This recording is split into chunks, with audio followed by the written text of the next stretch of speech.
नमस्कार, आप देख रहे हैं अपना बिहार और मैं हूं आपके साथ विभा उपाध्याय। खबर औरंगाबाद से, जहां के कुटुंबा बाजार स्थित रुई के गोदाम में अचानक से आग लग गई। घटना में लाखों की रुई जलकर खाक हो गई है।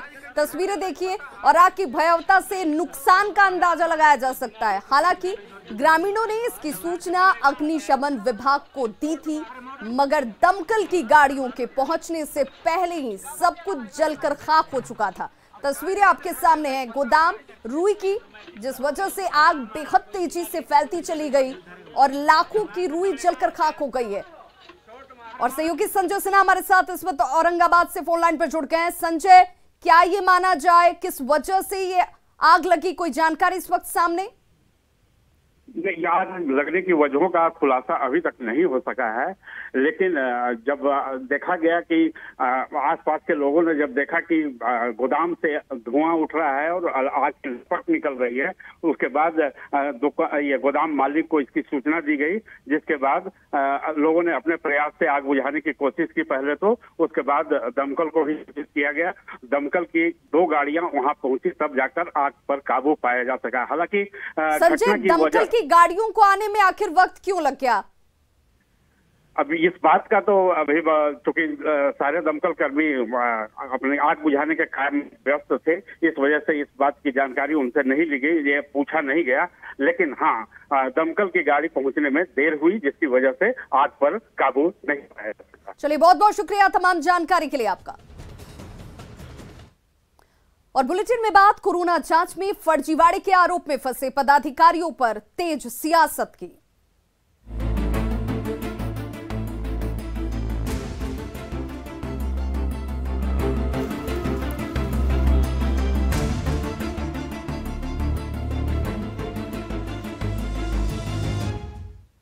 तो बिहार में कोरोना जांच में गड़बड़ी मामले में बड़ी कार्रवाई की गई है। जमुई के सिविल सर्जन सहित कई अधिकारियों को सस्पेंड कर दिया गया है।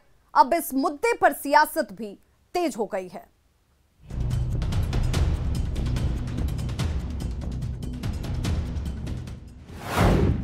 फर्जीवाड़े पर सीएम सख्त, तो ऐसे लोगों पर तो कार्रवाई होगी।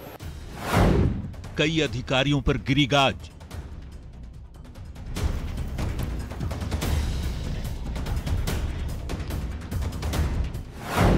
जमुई के सिविल सर्जन भी सस्पेंड।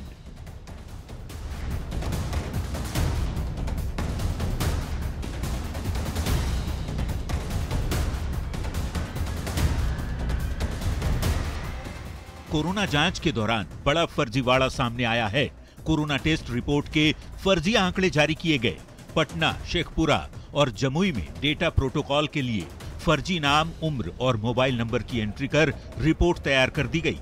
कॉन्ट्रैक्ट ट्रेसिंग आप कर नहीं सकते हैं कि 10। इस फर्जीवाड़े की गूंज संसद में भी सुनाई दी, जिसके बाद मुख्यमंत्री ने शुक्रवार को मामले की जांच के आदेश दे दिए।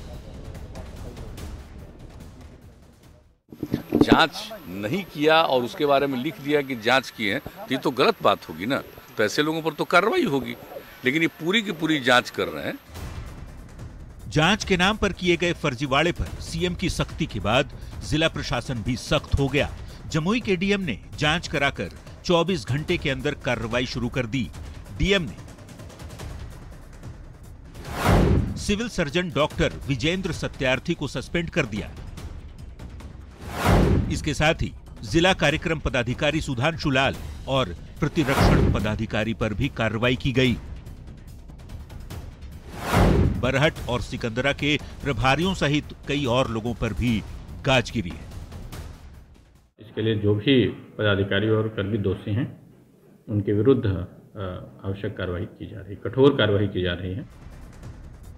कोरोना जांच में फर्जीवाड़े पर सरकार के सख्त रुख के बावजूद बिहार में सियासत गर्म है। आरजेडी और कांग्रेस के नेताओं का कहना है कि ये सिर्फ दिखावे की कार्रवाई है, जबकि एनडीए नेताओं ने साफ किया कि जो भी गलत करेगा वो बचेगा नहीं। आज हमने देखा कि बिहार सरकार ने कुछ कार्रवाई की है। जमुई वगैरह में जहां का मीडिया ने छापा था, उस पर ये आंख में धूल झोंकने के समान है। ये छोटे मोटे कर्मचारियों को सस्पेंड करने से काम नहीं चलेगा। जवाबदेही तय करनी पड़ेगी कि आखिर स्वास्थ्य विभाग में हो क्या रहा था। घोटाला कहना अतिरंजित है। एक अनियमितता या त्रुटि हो सकती है, जिसको लेकर मुख्यमंत्री जी काफी गंभीर हैं और उन्होंने इसके जांच के आदेश भी दे दिए हैं। आज जांच के आदेश माननीय मुख्यमंत्री जी, माननीय मंत्री जी सबके तरफ से हो ही गया है, तो हर चीज स्पष्टता आ जाएगा। तो जांच के क्रम में जो दोषी है सब पे कार्रवाई होने की जो बात है। कोरोना काल में बिहार सरकार ने बेहतर करने की कोशिश की, जिसका नतीजा भी दिख रहा है, लेकिन अधिकारियों और कर्मचारियों के इस फर्जीवाड़े ने एक बार फिर बिहार की निगेटिव छवि देश दुनिया के सामने पेश कर दी है। न्यूज़ 18 के लिए जमुई से केसी कुंदन और पटना से संजय कुमार के साथ ब्यूरो रिपोर्ट। बिहार में राज्यपाल कोटे से विधान परिषद के लिए 12 सदस्यों का मनोनयन होना है और इसके मनोनयन पर सियासत शुरू हो चुकी है। कांग्रेस ने मांग की है कि जिस कोटे की सीटें वो उसी कोटे से भरी जाएं। वहीं बीजेपी और जेडीयू का कहना है कि सरकार इस पूरे मामले में उचित फैसला लेगी। लेकिन माननीय राज्यपाल महोदय से हमारा आग्रह होगा कि ऐसे मामलों में सर्टेन प्रावधान बने हुए हैं कि किस कैटेगरी के लोग ही मनोनीत किए जाएंगे। कोई राजनीतिक दल के कार्यकर्ता या नेता को भेजने की उसमें कोई कहीं से भी कोई उल्लेख नहीं है। तो राज्यपाल महोदय से आग्रह होगा कि जो क्राइटेरिया है मनोनीत विधान पार्षदों के लिए, उसका पालन वो सुनिश्चित करें। एक प्रक्रिया निर्धारित है और निसंदेह राज्य सरकार की अनुशंसा पर महामहिम राज्यपाल के द्वारा इसकी अधिसूचना निर्गत होती है और इसीलिए कांग्रेस सियासत के सिवाय कुछ करना नहीं जानती। वो समय आने पर सब चीजें स्पष्टता ध्यान में आ जाएगा, पर जो इन बातों को मांग कर रहे हैं उनकी पृष्ठभूमि को भी और ध्यान आकृष्ट करने की आवश्यकता है कि किन पहलुओं को लेकर कितने मर्यादाओं को अलग अलग प्रकार से वो अपने दृष्टिकोण से भंग करते रहे हैं। आज हम लोग हर विषय को ख्याल में रखते हुए समय पर हर चीज स्पष्टता ध्यान में आ जाएगा और जो होगा सब ठीक होगा। बिहार के सूचना एवं जनसंपर्क मंत्री संजय झा ने आज अपना पदभार ग्रहण कर लिया। पदभार ग्रहण करने के बाद उन्होंने सरकार की प्राथमिकताओं को गिनाया। उन्होंने कहा कि विभाग में मीडिया सेंटर बनाने की कोशिश की जा रही है और इस पर बातचीत जारी है। बता दें कि संजय झा इससे पहले भी नीतीश सरकार में जल संसाधन मंत्री रह चुके हैं। का भी प्रयास होता है, कौन किया नहीं किया। हमने अपने विभाग के सचिव जी से बात किया था और ये रखा है कि सूचना भवन में एक मीडिया सेंटर बनाया जाए, जहां पर कि सारे डिपार्टमेंट का जो डेली का प्रेस रिलीज है वहां पर रहे, आप लोगों को भी दिक्कत नहीं हो। और वहीं से अगर 6-7 अगर हम लोग मॉनिटर रख देते हैं, कोई स्टोरी फाइल करना चाहे तो वहां आ करके उस हॉल में बैठ करके, सबका ऑफिस हो सकता है दूर हो, डिस्टेंस पे हो, तो कोई आकर के स्टोरी फाइल करना चाहे तो वहां बैठ कर उसको हम लोग जरूर प्रोसेस करके स्पीडअप करके चाहेंगे जल्दी वो शुरू हो जाए, तो आप वहां से स्टोरी फाइल कर सकते हैं।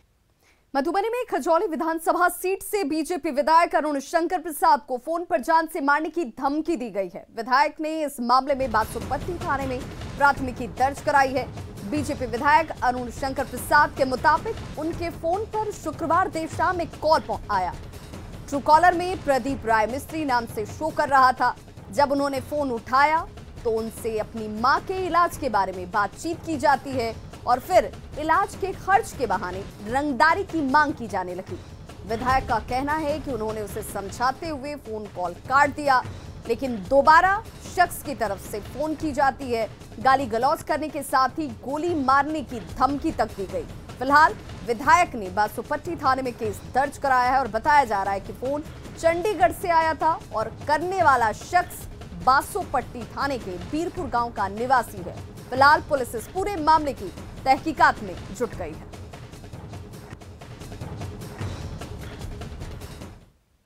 खबर बक्सर से, जहां पर NH-84 के निर्माण के दौरान प्रशांत किशोर के घर की बाउंड्री वॉल को तोड़ दिया गया।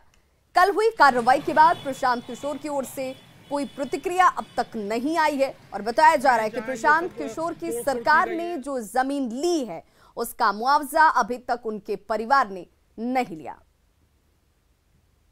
दो तस्वीरें आपके सामने हैं। इन तस्वीरों को देखकर, पहली तस्वीर कल की जब कार्रवाई की जा रही थी, दीवार को तोड़ा गया और ये कहा गया कि यहाँ पर सड़क चौड़ीकरण के लिए ये दीवार जो है वो बाधक बन रही थी और इसी के मद्देनजर इस दीवार को तोड़ा जाता है। और दूसरी तस्वीर उस मलबे की जो कल रात कार्रवाई के बाद इस वक्त सामने है। हालांकि परिवार की तरफ से जब इस जमीन का अधिग्रहण किया गया, उस पे बाबत जो मुआवजा मिलने था, वो मुआवजा राशि अब तक परिवार को नहीं मिली है। प्रशांत किशोर की प्रतिक्रिया का इंतजार है। NH84 के 4 लेन का निर्माण कार्य प्रगति पर है और आप देख सकते हैं कि किस तरह से NH84 पर काम किया जा रहा है। और हम जहां खड़े हैं, ये जदयू पार्टी के पूर्व उपाध्यक्ष प्रशांत किशोर का घर है, जहां NH84 के अधिकारियों के द्वारा और बक्सर जिला प्रशासन के द्वारा कार्रवाई की गई है। उनका जो बाउंड्री वाल है उसे तोड़ा गया है। आप देख सकते हैं विजुअल में जो उनका बाउंड्री वाल था उसे तोड़ा गया है। प्रशांत किशोर के पिता श्रीकांत पांडे ने ये घर को बनाया था और प्रशांत किशोर का बचपन इसी घर में बीता है। हालांकि फिलहाल प्रशांत किशोर यहाँ से बाहर रहते हैं और बक्सर जिला प्रशासन के द्वारा और जो NH84 के अधिकारी हैं उनके द्वारा कल कार्रवाई हुई है और जो जितना भूमि अधिग्रहण करना था उसको देखते हुए NH84 के जो अधिकारी हैं उन लोगों ने यहाँ डिमार्केशन किया था, यहाँ तक की जमीन ली जाएगी और कल कार्रवाई हुई है। आप देख सकते हैं कि जो यहाँ पर जो नज़ारा है, जो बाउंड्री है उसे तोड़ा गया है और जो अब सामने का नज़ारा है कि NH84 का जो निर्माण कार्य है वो चल रहा है और NH84 से सटे ये प्रशांत किशोर का घर है जिस पर जिला प्रशासन के द्वारा कार्रवाई की गई है। आपको बता दें कि कल देर शाम ये कार्रवाई हुई है। बक्सर जिला प्रशासन और NH84 के भी अधिकारी यहाँ मौजूद थे। जितनी ज़मीन चाहिए थी नापी के बाद जो बताया जा रहा है कि प्रशांत किशोर का जो बाउंड्री है, जो अहाता है, वो NH84 4 लेन में आ रहा था, जिसके बाद भूमि को अधिग्रहण करते हुए उनकी बाउंड्री और जो बाहर का जो ये मेन गेट है उसे फिलहाल तोड़ दिया गया है। पुष्पराज, न्यूज़ 18 बक्सर। दरभंगा हवाई अड्डा के विस्तार की कवायद अब तेज हो चुकी है। इसे लेकर जिला प्रशासन और एयरपोर्ट अथॉरिटी की एक महत्वपूर्ण बैठक हुई। डीएम ने ये कहा कि उड़ान शुरू होने के बाद यात्रियों की संख्या में लगातार इजाफा हो रहा है, जिस वजह से यात्री सुविधाओं को बढ़ाने के साथ साथ एयरपोर्ट के विस्तार की जरूरत महसूस की जा रही है। बता दें कि 8 नवंबर 2020 से दरभंगा एयरपोर्ट से उड़ान सेवा शुरू हो चुकी है। विकास इतना जल्दी और इतना तेजी से होने के स्थिति को देखते हुए 8 फ्लाइट कम से कम एक साथ रहने का प्रस्ताव एयरपोर्ट अथॉरिटी ऑफ इंडिया ने रखा। इसका मतलब है कि हर 15-20 मिनट एक फ्लाइट उड़ सकता है और इसका पोटेंशियल को देखते हुए बड़ा फेस का एप्रॉन और परमानेंट टर्मिनल बनाने का इन्होंने निर्णय लिया और इन्होंने जमीन भी चिन्हित किया। इसको हम लोग आकलन करके राज्य सरकार को प्रस्ताव रखेंगे। गोपालगंज में नल जल योजना में गड़बड़ी की शिकायतें लगातार सामने आ रही हैं। कुचायकोट प्रखंड के बनकट्टा पंचायत में महज कागजों पर ही हर घर पर नल जल पहुंचा दिया गया। लोगों को नल से पानी अभी तक नहीं मिला। स्थानीय लोग जहां इस योजना में धांधली का आरोप लगा रहे हैं, वहीं मुखिया के पति और बीडीओ जल्द ही सब कुछ ठीक ठाक कर लेने का दावा कर रहे हैं। मेनली वार्ड और ठेकेदार और मुखिया का मामला था, जिसमें मुखिया जी द्वारा कहा गया कि हमने वार्ड को पैसा दे दिया है और वार्ड ने कहा कि हमने एक एजेंसी था उसको पैसा दे दिया है। तो उसमें बीच में हम तीनों लोगों को बुलाए, साथ में जेई भी थे, कन्या अभियंता भी थे। सब लोगों ने डिसीजन लिया। तो उन्होंने बुधवार का टाइम दिया, समय दिया कि हम जो है आगामी 2-3 दिनों के अंदर जो है काम करा लेंगे और काम में 60-70% काम उन्होंने करा लिया है, ऐसा जानकारी भी मिला और तकनीकी सहायक ने जांच करके दिया है। तो आगे 2-3 दिनों में उस 6 नंबर वार्ड का कंप्लीट हो जाएगा। गोपालगंज में नल जल योजना में बड़े पैमाने पर धांधली बढ़ती गई है और अभी हम कुचायकोट प्रखंड के बनकट्टा पंचायत में हैं और बनकट्टा पंचायत का ये वार्ड नंबर 5 और 6 में बना हुआ पानी की टंकी है। अब देख लें कि 1 साल पहले इस पानी टंकी को लगाया गया था और तब जो है यह योजना कागज़ों पर ही चल रही है और यहाँ पर लोगों के घरों में पानी और नल पहुँचा दिया गया है कागज़ों पर। लेकिन जो गाँव वाले हैं वो बताते हैं कि उन्हें घर में अपना आज तक पानी पहुँचा है और न ही उन्हें जो है नल जल योजना का लाभ मिला है।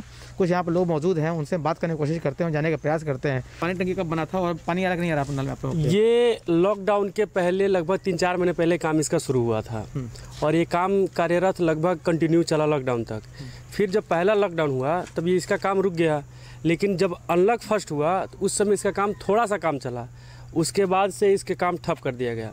जब भी वार्ड लोगों से बात होता है कि इसका काम क्यों नहीं हो रहा है तो लोग बताते हैं 2 दिन 4 दिन में फिर कंटिन्यू होगा काम, लेकिन ऐसे करते करते तकरीबन 1 साल पूरा होने वाला है और फिर ये इसका काम चालू नहीं हुआ। अब सुनने में आता है, एक दूसरे तीसरे के मुंह से सुनने में आता है कि इसका जो पैसा है 2-4 लोगों से साइन करा कर पैसा भी अपना निकाल लिया गया है, लेकिन काम इसका हुआ नहीं। और आपके घर में पानी आता है नल का पानी? नहीं, हमारे घर में हमारे लगभग जितने गांव वाले हैं कि गांव में किसी के यहाँ पानी नहीं आता। इस टंकी को बने हुए 1 साल से ज़्यादा वक्त हो गया है, लेकिन अभी तक उनके गांव में पानी नहीं आया, घरों में पानी नहीं आया। और सबसे बड़ी बात है कि ग्रामीणों से साइन भी करवा लिया गया और इस पैसे का निकासी भी कर ली गई है। जाहिर तौर पर गोपालगंज के इस कुचाकोट प्रखंड में नल जल योजना बड़े पैमाने पर धांधली बरती गई है और यहाँ पर अभी तक पैसे उठाने के बावजूद लोगों के घरों में पानी नहीं पहुँच पाया है। मुकेश कुमार, न्यूज़ 18 गोपालगंज। सरकार सड़क और पुल का जाल बिछा रही है, लेकिन कई जगह पर संवेदक गुणवत्ता का ध्यान नहीं रखते। बेतिया में पश्चिमी करगहरिया से पतरखा तक बनने वाली सड़क के बीच एक पुल का निर्माण कराया जा रहा है, जिसमें 12 mm का छड़ लगाना जरूरी है, लेकिन लगाया जा रहा है 8 mm और 10 mm की छड़। बड़ी बात यह कि ऐसा करने के बावजूद संवेदक को कोई डर नहीं है और दुखद ये कि ग्रामीण कार्य विभाग से कराए जा रहे इस काम पर कोई भी पदाधिकारी कुछ भी बोलने को तैयार नहीं है। संजय राय। अच्छा, ये पुल जो बना था हाँ, कितना mm की छड़ लगाता है? जोन पास इंजीनियर कोई लोही तो लगी। तो अभी कितना लगाता है? 2 से 8 करी जितना मन को उतना रिकॉर्डिंग। एक बार फिर से आप सभी का बहुत स्वागत है। वैशाली में एक डॉक्टर की कुछ असामाजिक तत्वों ने बेरहमी से पिटाई कर दी। पूरी वारदात वहां पर लगे सीसीटीवी कैमरे में कैद हो गई। देखिए प्रशासन को मुंह चिढ़ाती ये तस्वीर।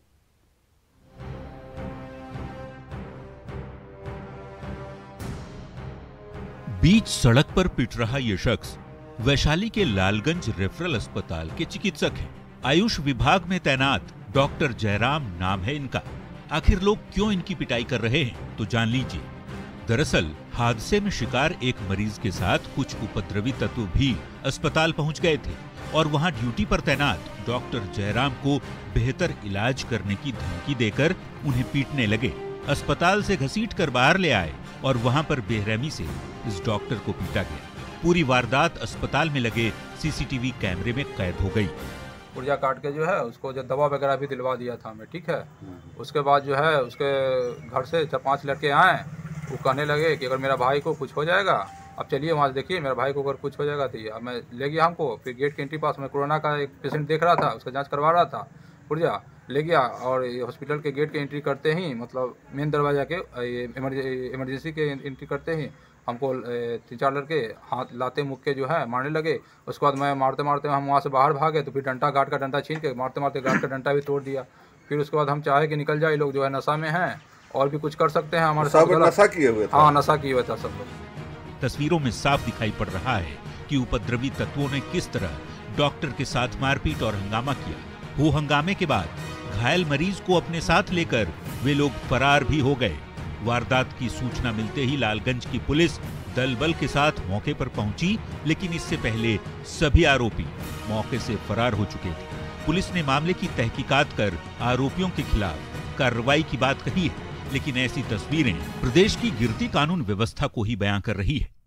न्यूज़ 18 के लिए हाजीपुर से राजीव मोहन की रिपोर्ट।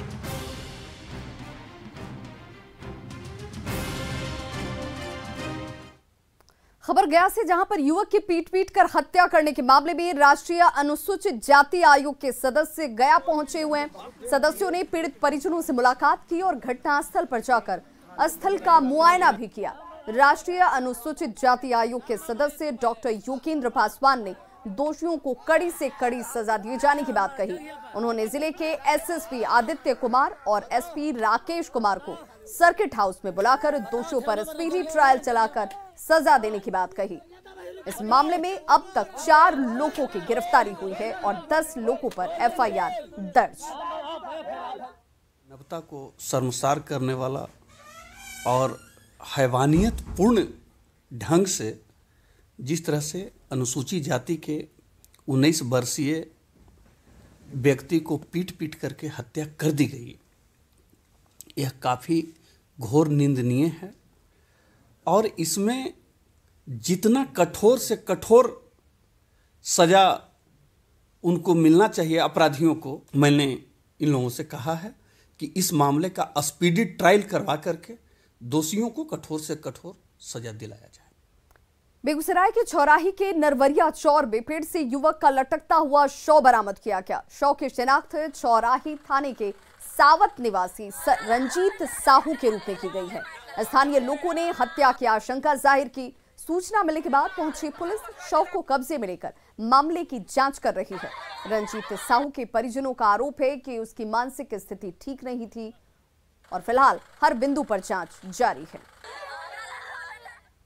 ऊपर में मान अच्छा जी, आपको पता कैसे माथा दिमाग कुछ गड़बड़ बुझलिए ने, जहाँ मन वह करऽ लगे छै। तो आपको पता कैसे चला? हम रात में खोजलिए नहीं मिलले ने, तब अलिए हमें बुझलिए ने। हाँ, तब भिनफर गेलिए खोजल तो देखे छे फांसी लगा के ऊपर में मरल है। बड़ी खबर बेतिया से, जहां बाघ ने खेत की रखवाली कर रहे पति पत्नी की जान ले ली है। बाघ के हमले में एक शख्स घायल हुआ है। घटना गौनाहा के सूरजपुर परसौनी गांव की है, जहां पर बाघ के हमले में पति पत्नी की मौत हो गई है। बता दें कि 4 दिन पहले भी बाघ ने एक महिला को मार डाला था। बाघ के इस आतंक से इलाके के लोग डरे सहमे हुए हैं। 2 तस्वीरें आपके टीवी स्क्रीन पर। पहली तस्वीर पीड़ित परिजनों की, जहां पर पति पत्नी की मौत बाघ के हमले में हो गई। वहीं दूसरी तस्वीर उस इलाके की, जहां पर 4 दिन पहले ही एक महिला की बाघ के हमले में मौत हुई थी और एक बार फिर से पति पत्नी जो खेत की रखवाली कर रहे थे उनकी जान चली गई।